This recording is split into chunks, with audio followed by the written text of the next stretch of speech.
Dia a todos, a paz do Senhor. Vimos ontem no nosso estudo a maneira maravilhosa como Jesus Cristo nasceu e também João Batista, esses dois precursores, com mais ênfase para o nosso Senhor Jesus Cristo, que é o maior de todos, que mudou a história da humanidade, a forma como Jesus Cristo nasce, onde ele vive. É uma coisa impressionante em termos de humildade, em termos de negar o bem bom da vida, em termos de negar as riquezas, os prazeres daqui, com uma fé num Deus que preparou coisa muito melhor, acreditando que aquilo que a gente perdeu no Jardim do Éden é muito maior do que o mundo pode nos dar em prazer. A grande consciência do homem que Jesus Cristo veio ensinar foi essa. O que eu e você, que Adão, que a humanidade perdeu no Jardim do Éden, quando Satanás investiu, o que Satanás tirou de nós no Jardim do Éden, é 1.000, 1 milhão, não se pode nem contar, em comparação àquilo de melhor que você pode adquirir neste mundo, de prazer, de satisfação, de gozo, de felicidade. O máximo que você possa tirar desse mundo não chega nem a 1% daquilo que você perdeu. Você sempre estará em desvantagem com relação a este mundo. Por isso que quando Jesus vem, ele dá a seguinte orientação na sua vida, não ele falando não, mas na sua vida ele dá a seguinte orientação: de nascer numa estribaria, de ser colocado numa manjedoura, local onde ficam os filhotes de animais, que nós fomos colocados num berço, certo? Por mais pobre que fôssemos, todos nós, por mais pobres que fôssemos, pelo menos teve um berço, um colchãozinho macio, os panos limpos para se cobrir. Ele foi no local onde se colocava filhote de animais. Ele, o Senhor Jesus Cristo, certo? Compreendeu isso, entendeu o que ele quer dizer com isso, certo? E cresceu numa cidade chamada Nazaré. Foi perseguido desde o nascimento. Para ser morto, teve que fugir para o Egito. José teve que levá-lo para o Egito para não ser morto. A vida de Jesus mostra o quão pobre, materialmente falando, ele nasceu. E como ele vem ensinar isso a mim. De rejeitar também esse 1% de prazer do mundo para adquirir o máximo de prazer, satisfação e gozo que será o céu. É muita incompreensão, é muita, podemos até usar o termo burrice, você querer esse 1% e rejeitar 100% de tudo aquilo que possa entrar para a vida eterna, para a eternidade de prazer. O que é que você escolhe se tivesse colocado na sua frente? 100% de tudo que você quiser de felicidade durante toda a eternidade, ou 1% aqui nesse mundo, de tudo que você pode ter da carne? Foi isso que Jesus Cristo rejeitou. E é isso que nós hoje temos mais dificuldade de rejeitar. Esse 1%. Principalmente os religiosos que querem seguir Jesus Cristo. A dificuldade é tremenda de querer rejeitar estes prazeres e esses luxos que se oferecem. Mas vamos estudar tudo isso. Então nós paramos nisso. Hoje, irmãos, nós temos que ver que quando João Batista aparece, dá outra, como é que se diz? Dá outra lapada ou outro ensinamento tremendo. O homem aparece, vivia dentro do deserto. Enquanto Jesus estava na cidade mais discriminada do país, que era Nazaré, João Batista, ainda jovem, entra dentro do deserto para viver de privações, orações e dedicação a Deus, afastado deste mundo, dos luxos, do prazer, das riquezas, certo? Do bem bom, passando por sofrimento para poder ser dependente de Deus. O sofrimento não vem, Deus permite que o sofrimento não vem, não é porque Deus seja ruim, não. É porque é o sofrimento que vai fazer com que você seja dependente de Deus. Sem Ele, você vai se esquecer de Deus e você vai se enveredar com Satanás. Sem sofrimento na sua bota, isso na sua cabeça. Sem sofrimento na sua vida, sem a falta, sem a privação de coisas, com luxo, com prazer, com tudo tendo sua geladeira cheia, com as suas coisas tudo dando certo para você, você vai se enveredar com Satanás. Sem isso, sem essas coisas, tendo que lutar, tendo que orar, tendo que buscar o Senhor, você vai se aproximar mais de Deus. E essa é a questão. O que você escolhe? A gente sempre escolhe o bem bom. A gente sempre escolhe, né, estar com as coisas resolvidas, com a geladeira cheia, com a conta no banco, com tudo que possa viver. Não seja rico, mas possa viver, que dê para sobreviver. Mas isso é um erro em termos espirituais, porque você não cresce. Você não consegue crescer, porque você já tem. E aquilo que você já tem, você não vai pedir, você não vai correr atrás. Quando você não tem, aí você corre atrás. Aí você usa a fé, você cria, você chora, você busca. Jesus disse: aquele que busca encontra, o que bate se abre, o que procura encontrará. Jesus Cristo disse que não veio para este mundo, para os sãos, os que estão bem. Veio para os que estão realmente precisando.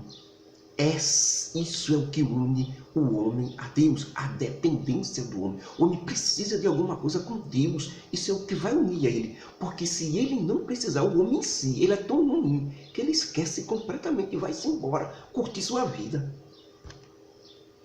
A necessidade é o que aproxima o homem de Deus. Coloque isso na sua vida e não se engane com as histórias de Satanás, não, viu? Você vai se acabar. Fora disso, a coisa é perdida, porque eu e você somos ruins por natureza. Por isso que Jesus veio dessa forma. Por isso que quando João Batista sai do deserto e se apresenta ao povo de Israel, né, o profeta, ora, depois de 400 anos, a última vez que Deus tinha falado ao povo de Israel através de profeta foi em Malaquias, prometendo aquele que viria na frente preparar o caminho e depois o Messias viria. 400 anos de seca da palavra profética. E o que é que o povo escutava durante esse período? Os líderes religiosos ensinando a lei, a Torá. É a mesma coisa? Não é.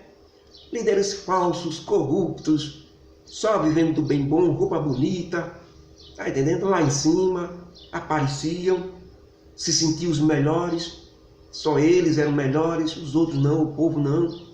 Eles ensinavam a lei. Jesus Cristo disse para os discípulos escutar o que eles diziam, o que eles ensinavam na lei, na Torá, mas não fazer o que eles faziam, porque eles faziam tudo errado. Eles ensinavam, mas não faziam. É diferente de hoje? Se você olhar a vida de Jesus Cristo, olhar a vida dos pastores hoje e comparar as duas vidas, Jesus rejeitando tudo e os pastores hoje pegando luxo, bem bons, carro bonito, importado, você vê que eles pregam o Evangelho. O Evangelho é a privação de tudo, meu irmão, para depender de Deus. Mas não, o pastor hoje tem seu carro novo, bom para andar, tem o seu alto salário. Vai depender de quê? Aí você pega essa vida desse pastor e compara com a vida de Jesus Cristo, totalmente diferente. Mas ele prega o Evangelho, ele fala da verdade. Por isso que Jesus disse: escute o que ele diz, mas não faça o que ele faz. Porque ele prega, mas não faz. Eles não têm o exato conhecimento do que Jesus Cristo quis fazer. Eles não têm coragem de fazer. Eles não querem abrir mão disso. Eles não querem fazer como o apóstolo Paulo, que disse que poderia viver do que os irmãos davam a ele.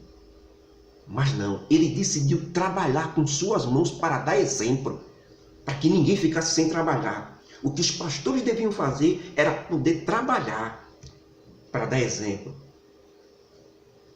Quantos dele faz? Pouquíssimos. A maioria não trabalha, vive nas costas da igreja, nas costas das denominações. Da igreja não, que a igreja do Senhor não são as denominações. Vive nas costas das denominações e associações religiosas. Eles vivem disso. Mas o trabalhador é digno do seu salário. Quem prega o Evangelho deve viver dele, correto? Mas deve viver dele com um pão cotidiano, o necessário para sobreviver. Não é o que a gente está vendo aí, não. O luxo exagerado, né? Através dos dízimos ensinado erradamente, que hoje é a distribuição de bens, que hoje o apóstolo Paulo diz que Deus ama aquele que dá com alegria e não que é estabelecido 10%. Tudo contra o Evangelho, ensinam e se beneficiam disso. Mas Paulo disse, né, que depois da sua morte, os loucos devoradores entrarão no seio da igreja e não perdoarão o rebanho. É o que a gente vê aí. Então, irmãos, quando João Batista aparece com roupa de pele de camelo, ora, os sacerdotes tinham largos filactérios, disse Jesus Cristo, roupas bonitas, para diferenciar do povo, como acontece com as denominações, para diferenciar do resto do povo. Agora, irmãos, quando ele aparece, e o povo, mesmo com os sacerdotes ensinando, o povo, irmão, era aquele bababá que ele ouvia daquele povo, era muito distante do povo. Os sacerdotes, os líderes religiosos, aqueles que deveriam ensinar a Bíblia ao povo, era muito diferente. Quando João aparece, que sai do deserto, é outra coisa. Identifica-se com o povão. O povão olha para João Batista, além de ver ele com pele de camelo, cinto de couro, apertado cinto de couro. O cinto dos sacerdotes era osso, de linho fino. O de João Batista era de couro. Comia gafanhoto e mel silvestre. É um dos nossos. O acesso foi chegado. Com os líderes religiosos não se tinha acesso a Deus, verdadeiramente.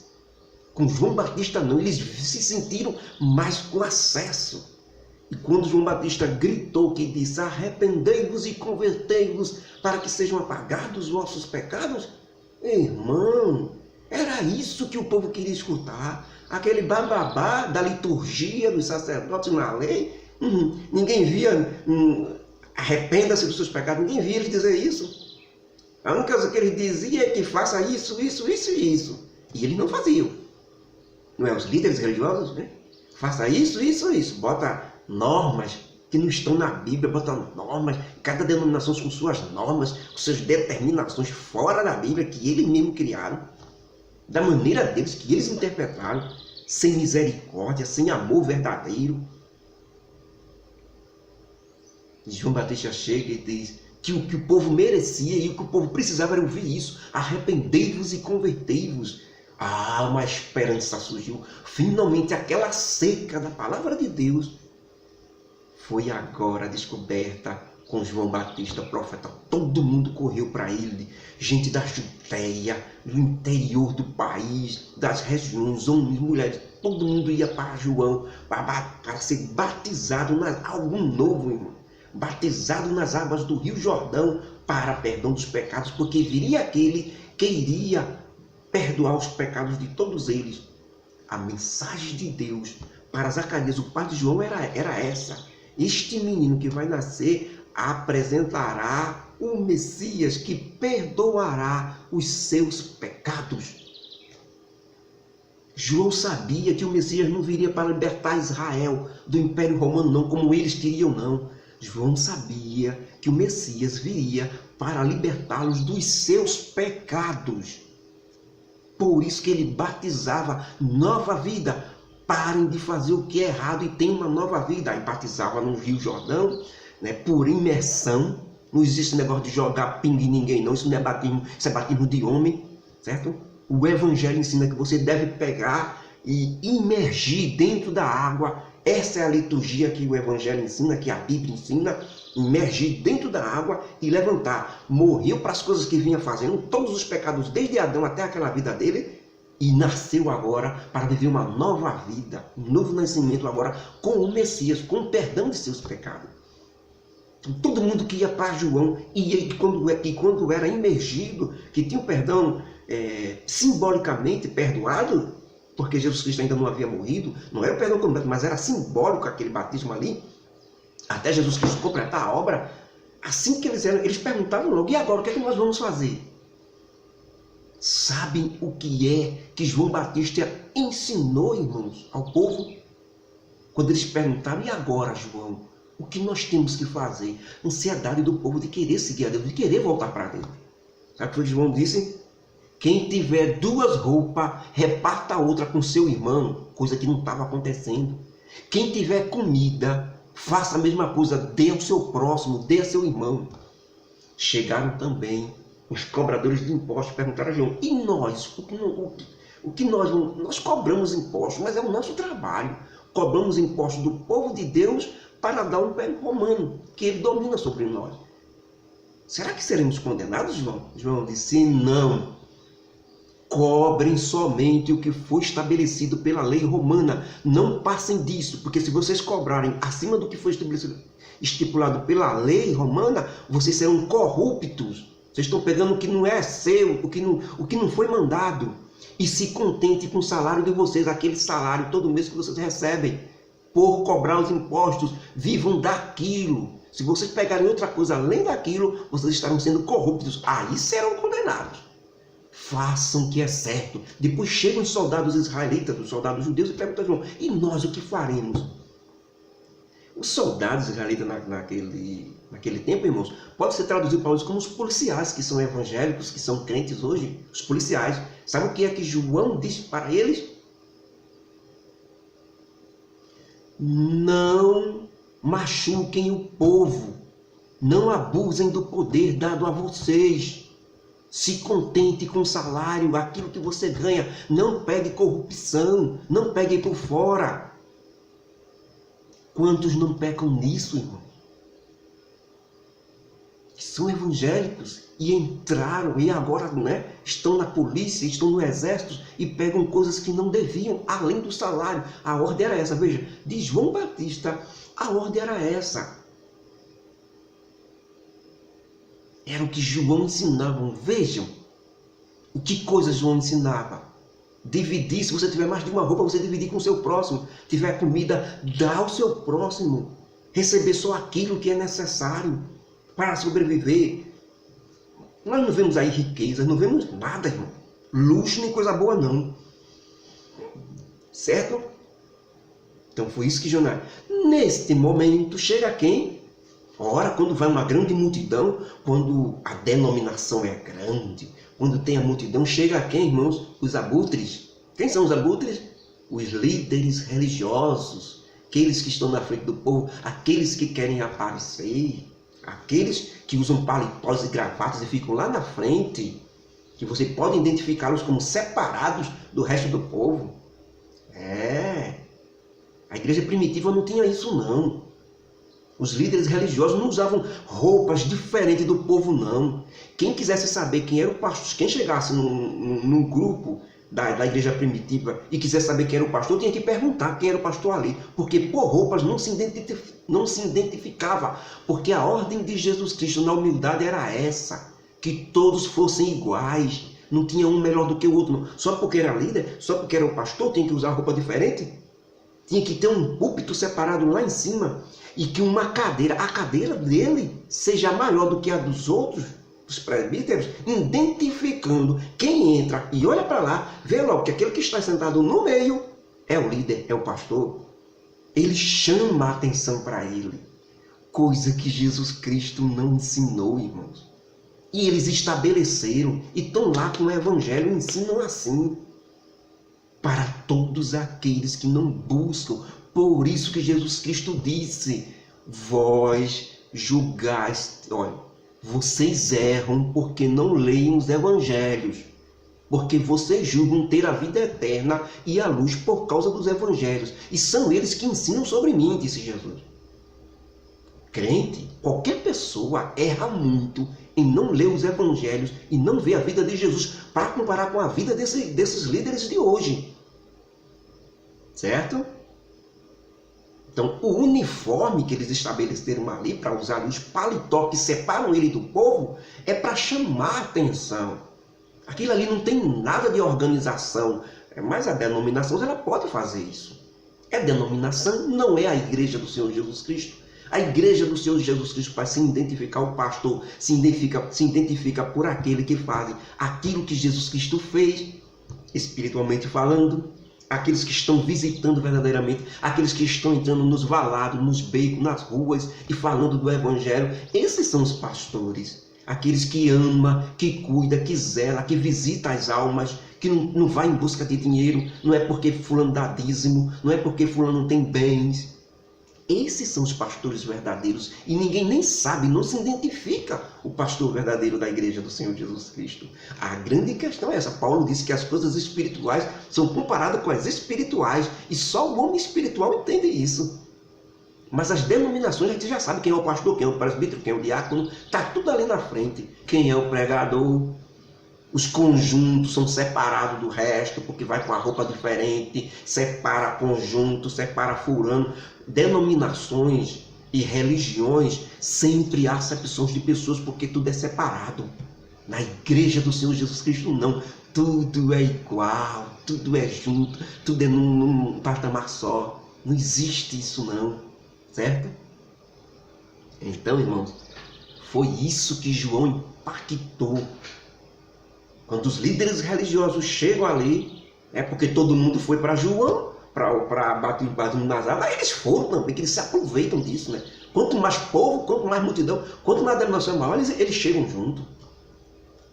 Então chegaram ali, sabe o que foi? Quando João olha para eles chegando ali, cínicos, com suas roupas, né? Seus paletós, gravatas separados do povo, chega ali para ser batizado por João, dando uma de santo, viu? Dando uma de arrependidos na frente do povo, e o povo todo olhando para eles, né? Olha, tá vendo os sacerdotes, os líderes, os fariseus, saduceus estão sendo vindo para serem batizados por João, estão reconhecendo que João é profeta. Será? Será? O exterior está mostrando, mas será que o interior está assim? João se levanta, aponta para ele e diz: raça de víboras, quem vos ensinou a escapar da ira futura? Cínicos, somente por fora vocês vêm aqui para ganhar a atenção do povo. Voltem e produzam verdadeiramente frutos, obras, ações dignas de arrependimentos, porque vocês não fizeram não até agora. Por dentro vocês não estão arrependidos. É só a aparência para mostrar para o povo, para atrair o povo a vocês. Estão vindo aqui só fazer o comercial de vocês. Líderes religiosos. Cuidado, irmão. Cuidado. Muito cuidado. Vão, façam realmente obras dignas de arrependimento, doem para os pobres, não é? Visitem os enfermos, vão pelos valados, falem do Senhor, falem o reino de Deus é chegado, e depois voltem aqui, disse João Batista, depois voltem aqui, e assim eu batizarei vocês, porque vocês estão com obras dignas realmente de arrependimento. Mas com esse cinismo todo, podem voltar. Irmãos, quando os líderes religiosos escutam isso, veem isso, eles ficam irados com João Batista. E vendo que foram descobertos, os segredos deles foram revelados para todo o povo, eles dizem: oxe, João, nós somos filhos de Abraão, descendentes legítimos do pai da fé. Quem é você para não querer não nos batizar? E João Batista responde: hipócritas. Fiquem sabendo que se Deus quiser, até essas pedras e essas árvores, Ele dá filhos a Abraão. Isso não salva ninguém. O seu patamar social, né? Porque tem um título de pastor, tem um título de presbítero, porque tem um título de sacerdote, porque tem um título de fariseu, de saduceu, líder dessas religiões, só porque vocês têm isso, vocês acham que serão salvos, que têm direito ao dedo? Hipócritas. Com isso, irmãos, os líderes religiosos voltam. Quando os líderes religiosos se saem, mas sempre ficam alguns, né? Os principais vão embora e ficam os outros para tentar ver o que é que pega de João, para depois dizer a eles. Aí todo o povo se reúne, todo mundo vai para João, pergunta, e vendo como João faz, como João está diferente dos líderes religiosos, e como João calou os líderes religiosos, eles vão e perguntam: ô João, tu és algum dos profetas? Tu é o Messias que deveria vir ao mundo? E João diz: eu não sou. Eu sou aquele que o profeta Isaías profetizou, dizendo: preparai o caminho do Senhor, endireitai as suas veredas, aquilo que está torto se endireitará. Este foi João Batista, irmãos, e seu aparecimento, certo? Verdade, a verdade, irmãos, está acima de tudo. Isso é o comecinho do evangelho, do que a gente vai aprender e do que a gente vai viver ainda mais. Quem quiser viver o evangelho, quem quiser se cortar, eu aconselho, se corte, vá, se humilhe, desça, porque não tem jeito de você se perder se você for por aí. Agora, se continuar desse jeito, meu irmão, aí fica difícil, muito difícil as coisas. Que Deus nos abençoe e que Deus nos ajude. Amanhã estaremos continuando ainda mais.